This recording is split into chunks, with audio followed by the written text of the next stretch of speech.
In and Out with me, Professor Yalman, from the TEDU radio studios at TED University. This is to reach out to those who have questions and want desperate answers. Why me? Because I've seen it all. I've seen it all in different aspects. I have been up, down, I was fired, I was hired, I was poor, I was rich. I fell in love, I lost my love, I became a kite surfer, I became a writer, I became a poet, I became a musician. I never stopped trying. At the end of the day, I never stopped trying. I never lost my hope. There was always a pinnacle in my life where the answers to those questions came. And if those answers are not coming by themselves, here's your chance to ask us. Ask us and I will answer them. As I say, life can get even or you can get a 7. So a 7 you can get much easier, not just believing in luck, but being persistently pursuing your path, which is your authentic path. Ask the questions. In and Out with Professor Yalman every week on Thursday with you.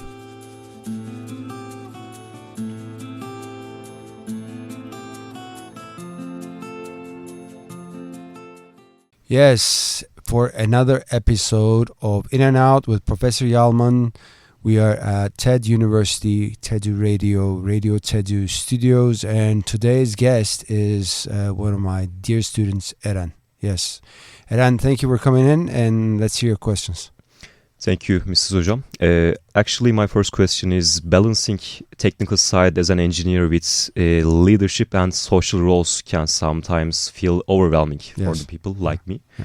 And my question is, how can we avoid burnout while continuing to grow in both areas in the life? A similar question was asked the other day, actually, by another student of mine. See, the burnout part is the body and our spirit are like is a different chemistry going on in there. And to be able to sort of avoid that burnout, both physically and mentally and spiritually, we have to push ourselves into areas where we shock ourselves. For example, if you're not doing any sports is a good area to sort of balance yourself out in terms of your soul capacity and physical capacity. But another thing is multitasking. For example, if you're a single tasker, put yourself into a situation where you have to multitask things, so you have to deal with a couple of things at the same time, not in terms of what you have to perform, but areas where you don't need to perform, but just get used to the idea that you can relatively sort of do one thing, not just one thing at a time, but a couple of things at once. And it's like watching a movie and at the same time messaging a friend of yours, but at the same time looking at your computer and like seeing what email you have sort of been sent. So if you get used to this multitasking thing, then once you have to perform in the area that you have to perform, your burnout is not going to be an issue. Another thing is for you to sort of practice mindfulness or at the same time meditation to silence your mind and silence your spirit in terms of grounding yourself and calming yourself and utilizing this in a format where even at the hardest point or at the hardest task in life, you put yourself into that meditative state easily and you go through the anxieties that may occur. That's one thing I would say. Another thing here is, of course, what you're reading and what you're listening. I advise you to read at least 3 books a month or bi-weekly. Go through various podcasts that you're interested in. So any developmental thing that you go through is going to help you sort of calm your anxieties or help you with your multitasking. Another area is nutrition. Make sure that your nutrition habits change. For example, put a lot of greens into your diet. Take away things like flour, sugar, salt. anything which is actually bad for you. And when you look at it, actually, you see it. You know, today when people say, there's nothing wrong with bread, yes, there is something wrong with bread. Try to eat wheat bread, for example. Anyway, those things which you intake also sort of drives your hormones in a matter where you might not like that performance happening. For example, a person needs endorphin, adrenaline, oxytocin. So try to be around people which sort of makes you excel rather than put you into depression, or try to be with beings like dogs and cats and horses, whatever, which are good to you. Ground yourself, step on soil.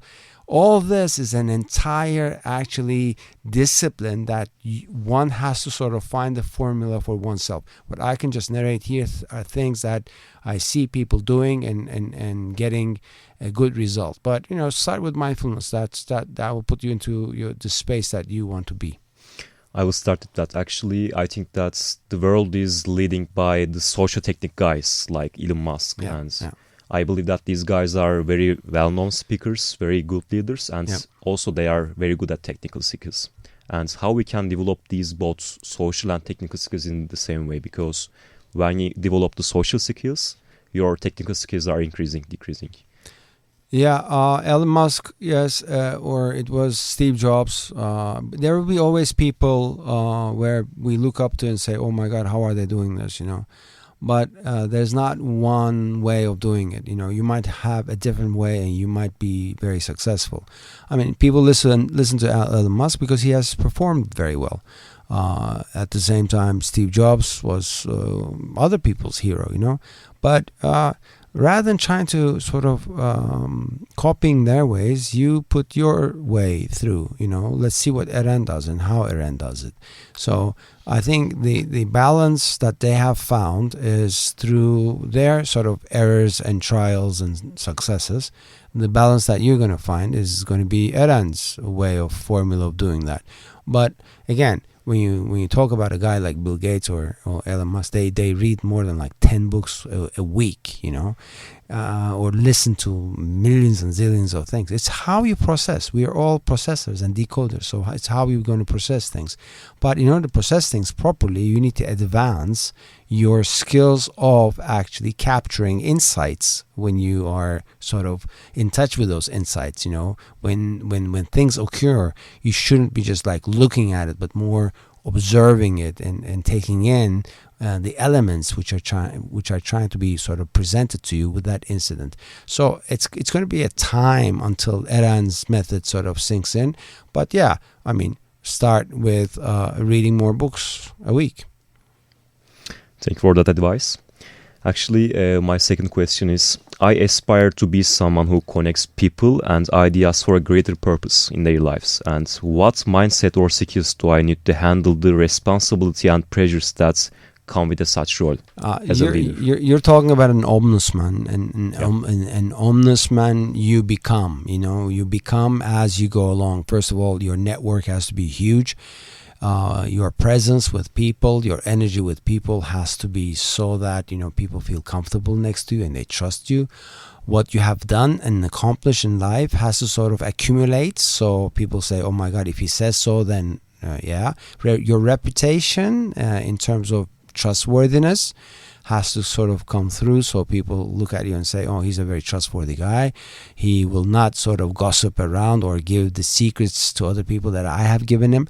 It's credibility, and it's going to happen as you go along. But as this should occur, you should definitely in the area that you choose become successful, and in the network that you're in, you should be preferred and be happy to be around.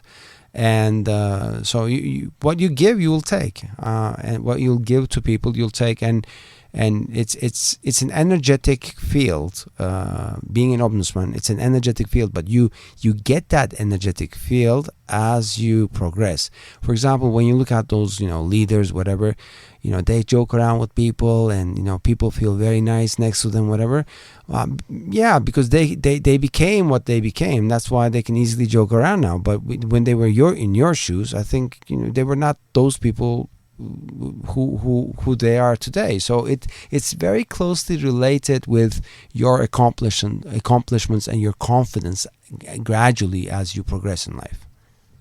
Is it all about perception, or we should develop some technical skills or other things to bring the people together? But you refer to technical skills, but technical skills is relative, because one's technical skill might not match the other's technical skills, but it's how you sort of present your perception. It's how you present yourself, like your dress code, your cleanliness, your tone of voice, the articulation, the words that you choose. For example, I watched this movie the other day. It's called Tar.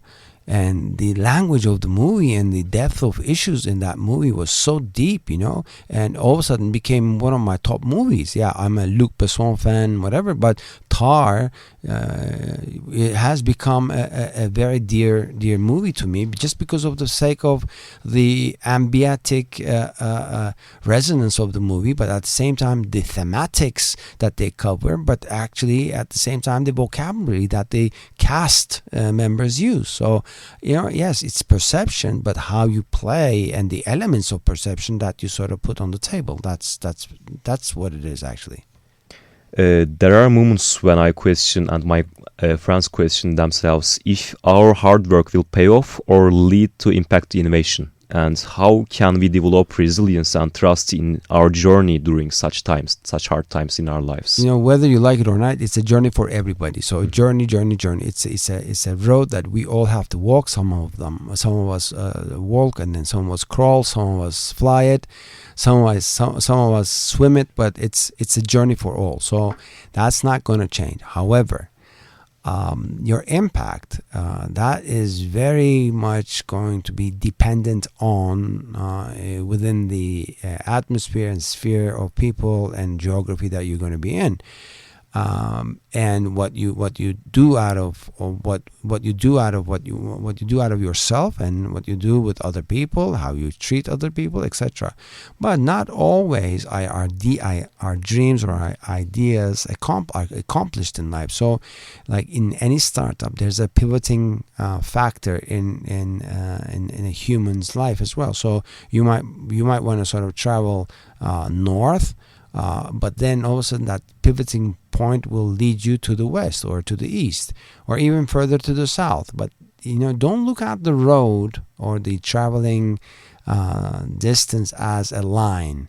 It is multi-dimensional. So even if you travel when you're in at that point and you're not traveling anywhere, that means you're traveling inside. So it is a multi-dimensional journey that we're in. It's not a destination where you look and you see and it's a road, or it's like as if a plane is flying it. No, it's a multi-destinational spheric journey. So this way or another way you're going to travel it, but there will be times where you have to pivot. So what I mean with pivot is you might find yourself doing something else rather than what you have sort of planned or what your objective was, and with every destination or with every sort of aspect of the destination, the requirement of the tools and the skill sets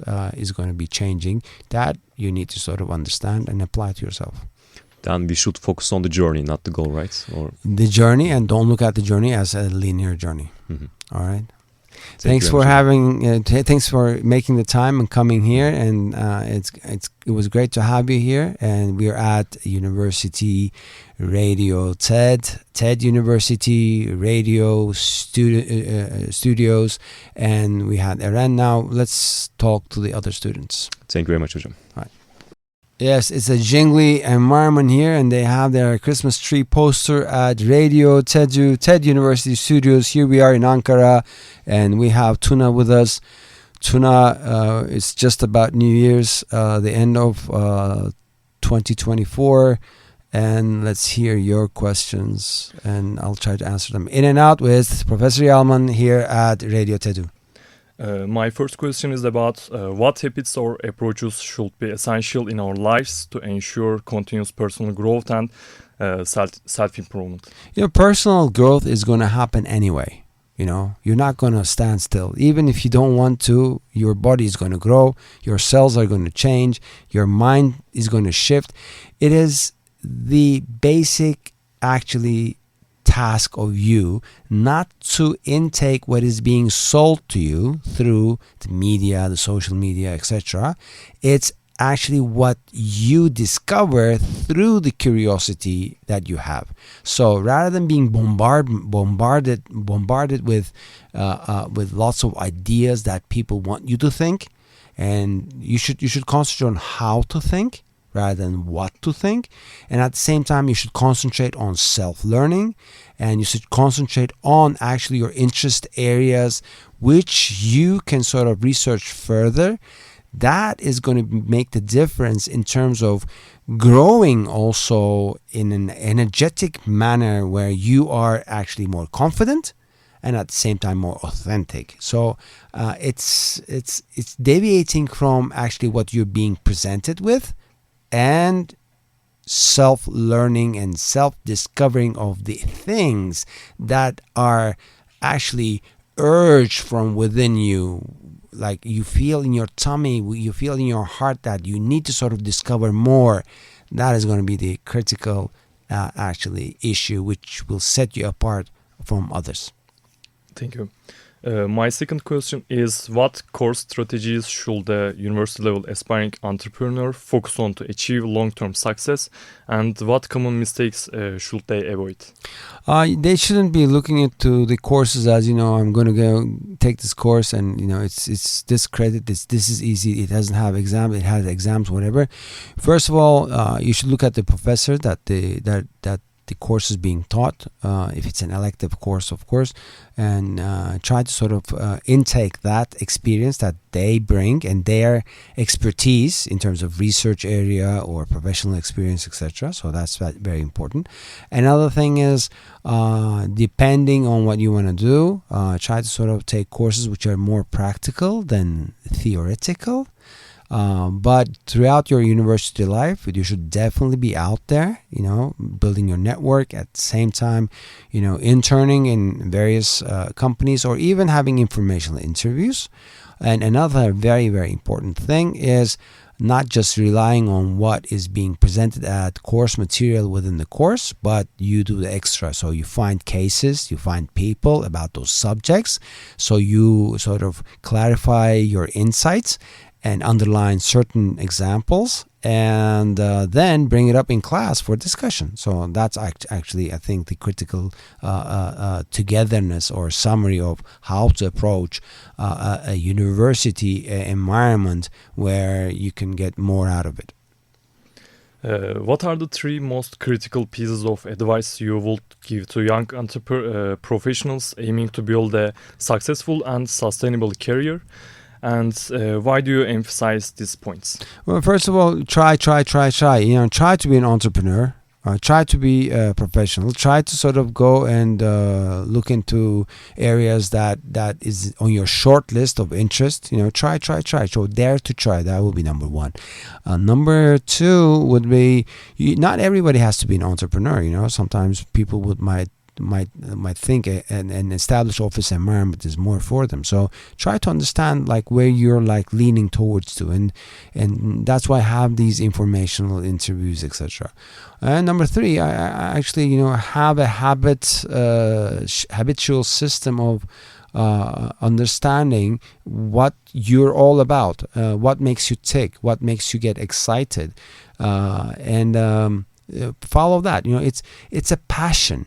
It's not the money, it's not the rank, It's the passion, and if you're passionate about something, and look at Michael Jordan. He was passionate about basketball. He was passionate about winning. He was passionate about making it happen. That's why he did mistakes, whatever, but he managed it. Look at players in other sports like the Lionel Messi and Ronaldo's and Caitlin Clark in basketball right now, WNBA basketball player. Look at politicians, people who feel the passion make it. So find out what makes you tick and what makes you sort of passionate towards which area. And lastly, I think what I would say is, never stop and say, oh my God, now I know. You never know, and you never gonna know enough. We are so little in this huge, enormous universe where we are trying to make an impact, but believe me, the impact is not for others. The impact is going to be for us, for our evolvement, for the evolvement of how we're going to be presented in terms of our tasks being in this world. So I would say passion, and dare to try.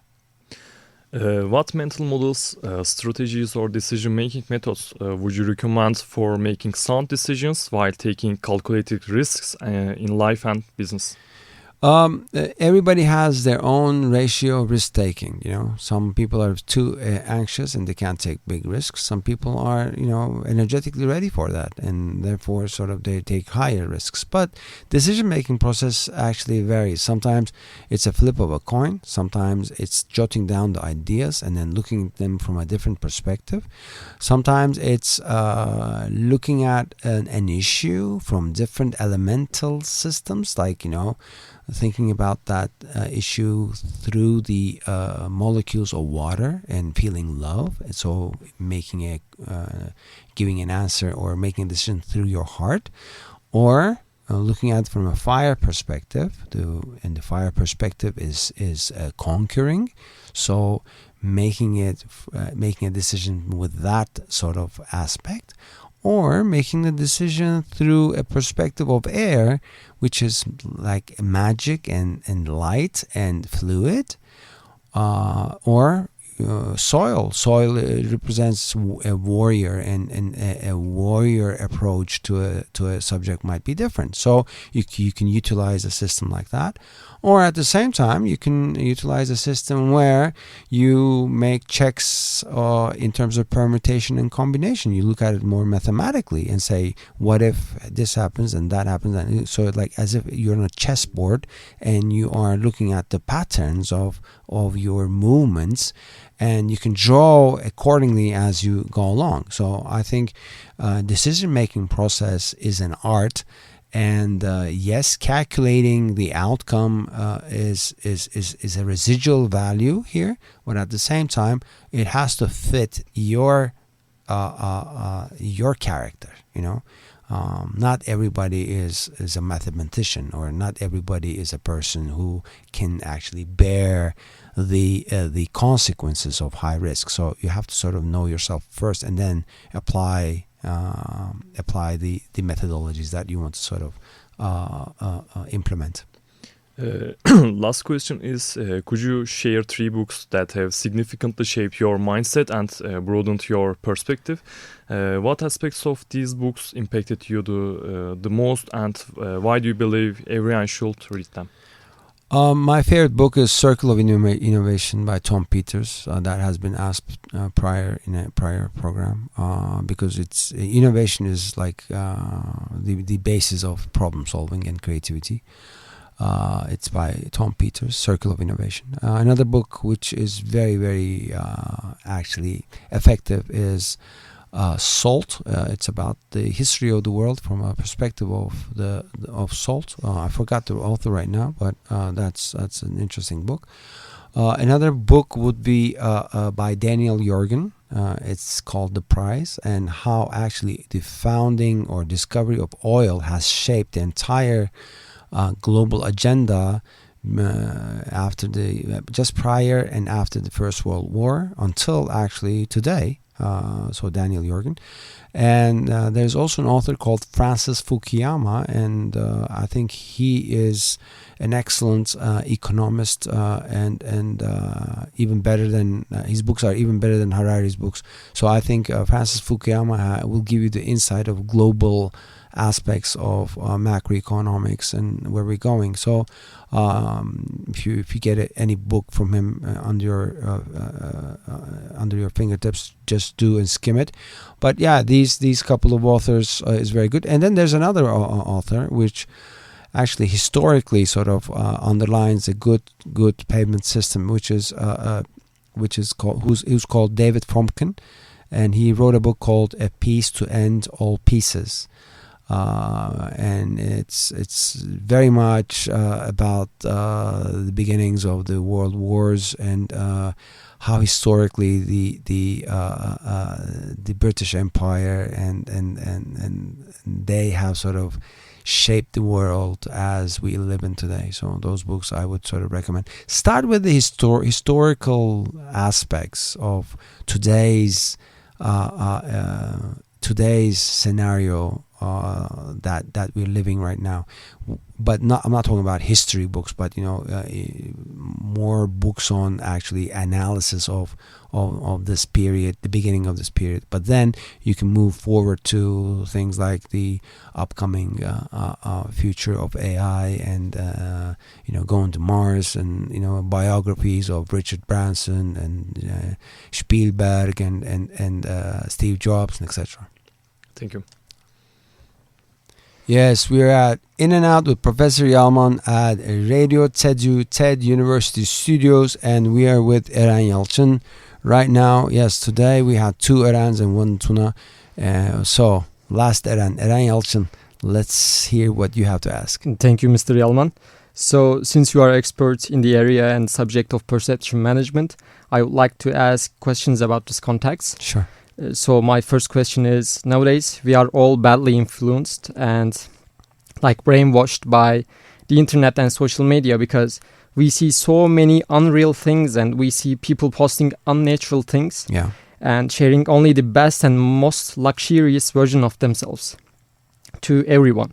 And how can we operate and trick our subconscious mind in order to outdrive the bad habits by doing conscious things in this era, and to have a clear mind and to have a positive vibrations? There are 2 ways of approaching this. Number 1, just move away from this and go to the real world. All right, you're going to say, well, this is the real world right now, but go to the classical way, the old school way. All right, so the old school way would be being in mud, doing outdoor activity, skateboarding and skiing, or playing basketball, and just pushing your physical and mental limits with the classical tools that actually the humanity actually was structured. Go and run a marathon or a triathlon. Be obsessed with one sport and try to expand yourself there. Go and play chess against other people rather than a computer, etc. This is one method. The other method is just going against that wind. You said we're being frustratingly bombarded with all the social media, whatever. Try to be on that so that you work against it. You push. You're so conscious in your content that you are all of a sudden using that for your benefit rather than they using you.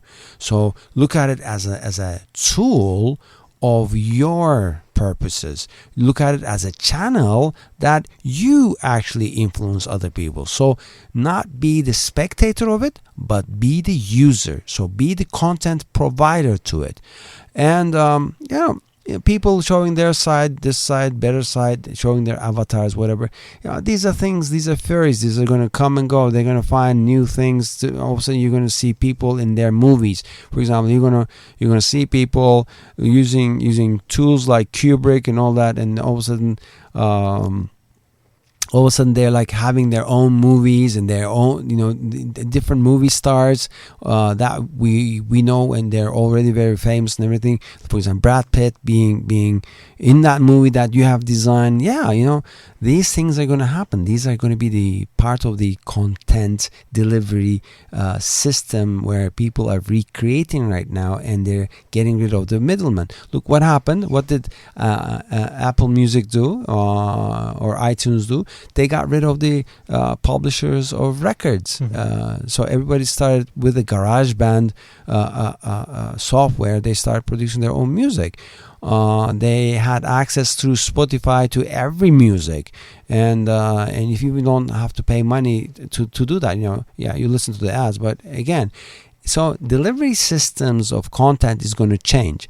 You can either be a user of it as a spectator, or you can use it for the purposes of your own good and your ambitions and your objectives. So sit on the driving seat, I would say, but the two ways. I mean, if you find a third way, just let me know. Okay, thank you so much.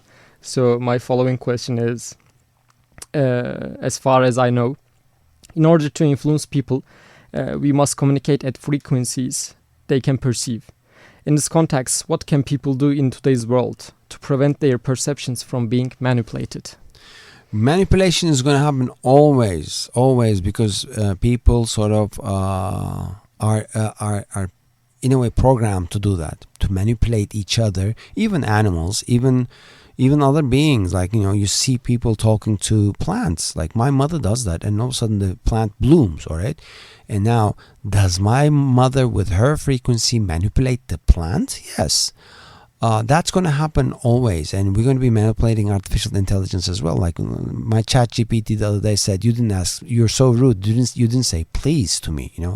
And we're treating a robot as if it's not a non-living being, but they are learning, and living beings are all actually open to certain manipulation. But manipulation is not a bad word; it's a good word. We can manipulate things towards the good, towards the better, towards the evolvement of the needy. So I think the way to do that is to raise your own frequency. How do you raise your own frequency? With what you eat, how you exercise, what you think, the words that you use. For example, if you're using 50 words or 100 words, for example, and most of the words that you're using as you speak have a negative connotation, your magnetic field is going to pull towards you all negative things, and you're not going to be easily manipulated towards those negative things, and your manipulation skills of others is not going to happen. So start raising your frequency to a level, and when I speak about frequencies, there are certain frequencies that we can hear, there are certain frequencies we can see, and some we don't see and hear. For example, dogs see more than us, or the cats hear or feel more than us. So you can teach yourself to go into that frequencies through practice of music, through meditation, through actually silencing your entire system for certain periods, and creating your own skill sets of fluidity in terms of vision in the areas, in the spectrums that you want to be. That's all possible, but raise your frequency, go to a higher frequency to actually possible positive manipulation for your own sphere. It was a great answer. Thank you so much. So the other question is, we have talked about the frequencies, yes, and manipulation, etc. So what should we do actually to make our thinking more multidimensional? You're already a multidimensional thinker, but we're not exercising our brain. Yeah, we are not conscious about it. Yes, what we need to do first, we should practice mindfulness, and we should be conscious about how we think and how our brain is structured. So there's a book called Blink, for example. It's an excellent book talking about the brain, and at the same time, try to sort of try to exercise your brain. There are exercises which you can do, games you can play, which you can sort of multidimensionally expand your brain's wavelength and capacity of pace. So rather than just watching a movie, play those games. And mathematics, for example, is an excellent area for brain development, or concentration required games, especially like games like chess, are excellent areas to sort of patternic actually expansion of brain. And at the same time, what I would say is just study these animals who are actually much higher skilled than humanity, actually utilizing their brain power, like the dolphins, the mammals, dolphins, and whales, for example, or a cheetah, or an owl, or an eagle. They all actually present to us a different parameter of how we can sort of structure a patternic way of developing a brain cell that we have to its multiple use. Right now, for example, people say that we are not utilizing the full capacity of our brains. We don't know whether that is true or not. But if brain is the center of an energetic field where people can move certain objects with just looking at it, whatever. So I think there are ways of training our brain for a different wave systematic. Okay. I would like to ask about some inner soul questions. Sure. So is it right to follow our intuition in all or most of the decisions we make in life? Or should we make decisions more based on logic? Logic is actually learned things. So if you know how to learn, then your logic will expand as well. But intuition can be mixed up with actually the worries and anxieties of your mind. So you should differentiate intuition with actually your self-created, self-manipulated, self-created and self-manipulated actually vision. Mm-hmm. So intuition is if you can hear it, if you ask a question to yourself and you can hear it and you can feel the entire energy in your body, yes, intuition along with mindfulness is a great way to approach. But a lot of the times we find ourselves that we think it's an intuitive, instinctual movement or decision that we're making, but we've been tricked by our brain. Actually, there's a very nice word in Turkish for this, sanmışlık, as if, Yes. So don't fall into that trap. Try to build your intuitive techniques by learning more mindfulness and meditative skills. Okay. Then I would buy that. But logic is today. Your logic might be a scale of 50, but tomorrow your logic might be a scale of 100. It depends on the experiences and emotional development that you go through. Okay. So I think we will be out of time, but I would like to ask one last question, one final, very fast answer. Okay.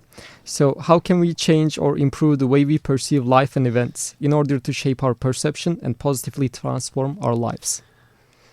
There's only one way to do that, and that is to live life.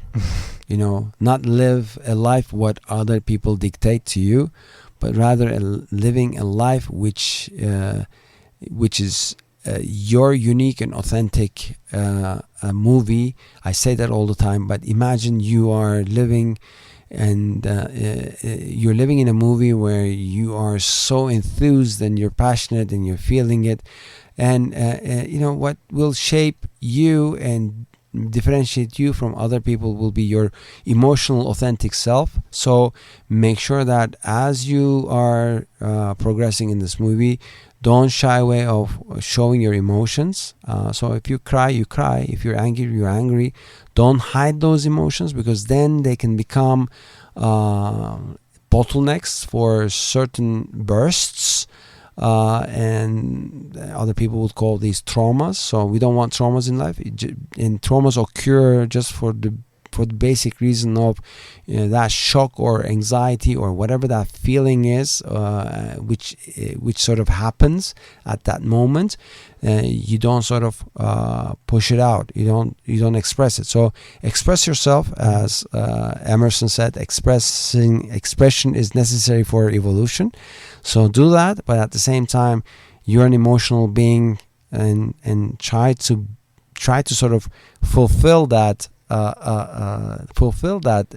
present that is given to you, and be emotional. Don't shy away from your emotions. Okay, thank you so much. Yes, we are at Radio TED University Studios at Ankara. We have completed our session today. Thank you very much, Arda, actually, for helping us, and for the entire TED Radio staff. Thank you very much, Eren, and the other Eren and Tuna, for joining us. I think this is our last program before 2024 ends. So Happy New Year to all of you, and whatever seasonal celebration that you're going through, be it Hanukkah, Christmas, or any other thing. So Happy New Year, and I wish you a 2025, a prosperous one, a healthy one, and a 2025 where we have more questions.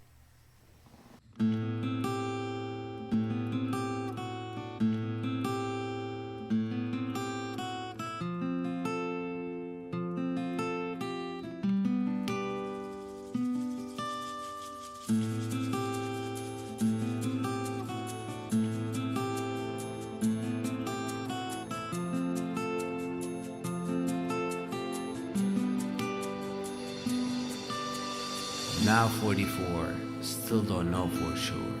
When I was 4, then pure I was for sure. As I age, I realize it all, which I lure. Many I took granted for sure. Why the fight to reach physical reality? Seek redemption in insanity. Eternal is your spirituality, for which you need to expand on your dream capacity. Free is embedded in your soul. Molds just a worldly fall. Death will set your soul free for sure. The trick is to die while you lure. To be one as you are. To embrace and not to war. The beauty, the man belongs to you in reality. Pathetic leads to sensitive creativity and sensuality. Be noisy and contribute to universality. Always bugs needed for resonating variety. As you realize, there is no captivation of the moment. Always a game of aperture in reality. So I ask, who's successful, the loser or the winner?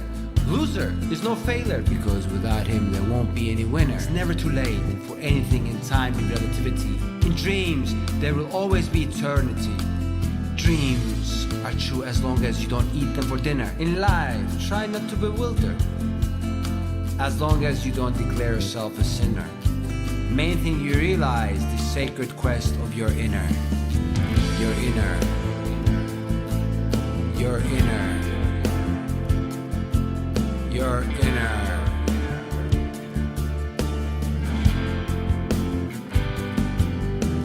Now 44, still don't know for sure. When I was 4, then pure I was for sure. As I age, I realize it all, which I lure. I took granted for sure. Now